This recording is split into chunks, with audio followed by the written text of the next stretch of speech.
Simulizi na JK.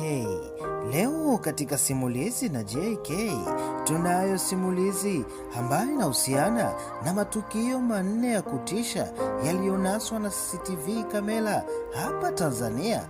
Usiku wa manane, kamera za ulinzi zilikuwa zinaendelea kurekodi kama kawaida, lakini kile kilichonaswa kilishangaza watu wengi na watu wakibaki wakitetemeka. Je, haya ni mapepo, mzimu au kuna maelezo ya kawaida yasiyojulikana bado? Leo tunaangalia matukio manne ya kutisha yaliyonaswa na CCTV kamera hapa Tanzania. Hakikisha una subscribe, ubonyeze like na tuanze. Kaa hadi mwisho kwa sababu tukio la nne lilitokea Zanzibari, ni la kushangaza sana.